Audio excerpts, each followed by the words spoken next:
দলগাঁও মৌচিতা বজাৰত অগ্নিকাণ্ডৰ ফলত ক্ষতিগ্ৰস্ত হোৱা ভুক্তভোগী দোকানীসকলৰ মাজত হাহাকাৰ পৰিস্থিতি। দলগাঁও মৌচিতা বজাৰত শুকুৰবাৰে আবেলি সংঘটিত হৈ যায় এক অনাকাংক্ষিত দুৰ্ঘটনা। এক বিদেশী অগ্নিকাণ্ডত মুহূৰ্ততে জ্বলি ছাই হৈ যায় প্ৰায় 15গৰাকী ক্ষুদ্ৰ দোকানীৰ উপাৰ্জনৰ একমাত্ৰ উৎসৰ দোকানসমূহ। ভস্মীভূত হৈ দোকানত থকা সকলো সা সামগ্ৰী সৰ্বমুঠ 50 লক্ষাধিক টকাৰ সা সামগ্ৰী জুইত ভস্মীভূত হৈ অগ্নিকাণ্ডৰ ফলত। সম্প্ৰতি অগ্নিকাণ্ডৰ ফলত ক্ষতিগ্ৰস্ত হোৱা ভুক্তভোগী দোকানীৰ সকলৰ মাজত হাহাকাৰ পৰিস্থিতি। নিজৰ উপাৰ্জনৰ একমাত্ৰ পথ হেৰুওৱা মূৰে কপালে হাত দিছে এইসকল ক্ষুদ্ৰ ব্যৱসায়ীসকলে। দিক বিদিক হেৰুৱাইছে চৰকাৰলৈ কাতৰ আহ্বান ভুক্তভোগীৰ। আমাক সহায় কৰক, নহ'লে আমাৰ পৰিয়াল নচলিব। ঘৰৰ একমাত্ৰ উপাৰ্জনৰ পথ আছিল এই দোকান। বিভিন্ন জনপ্ৰতিনিধি ভুক্তভোগীৰ কাষত উপস্থিত হৈছিল যদিও আৰ্থিকভাৱে সহযোগ নকৰিলে কোনেও। বৈদ্যুতিক শ্বৰ্ট চাৰ্কিটৰ ফলত সংঘটিত হোৱা দুৰ্ঘটনাই হেৰুৱালে বহুতৰে জীৱিকাৰ পথ। News desk report, AR24 news, Assam.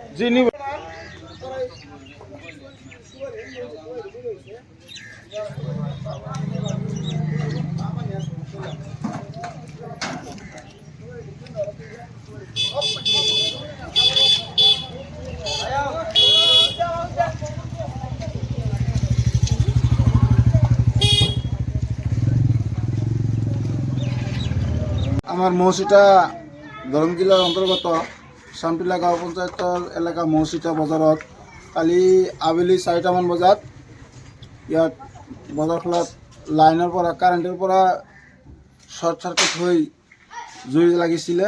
জুই লাগি কালি 10-12খনমান দোকান জুইত একদম চাৰখাৰ হৈ গৈছে। দোকানীবিলাক বিশেষ কৰি খুব অভাৱী মানুহ, দুখীয়া মানুহ। ইহঁতৰ মানে কিছুমান আছে বেমাৰী মানুহ, বেলেগ কাম কাজ কৰিব নোৱাৰে। আহি কিনে লোন চোন লৈছে, গোটৰ পৰা লোন, বেংকৰ পৰা লোন চোন লৈ মানে ঘৰৰ মাইকী মতা দুয়োজনে মানে দোকানে কৰে। এইখিনিত যিবিলাক দোকান আছিল এইবিলাক তেনেকুৱা দোকানী, মানে দোকানৰ পৰা 2 টকা ইনকাম হয়, সেইটোৱে সিহঁতে ৰেচন খায়। তেনেকুৱা মানুহ আছে আমাৰ এইখিনি দোকানত। মানে 10 টকাৰ বস্তু যে এটা বচাব, সিহঁতে বচাব পৰা নাই।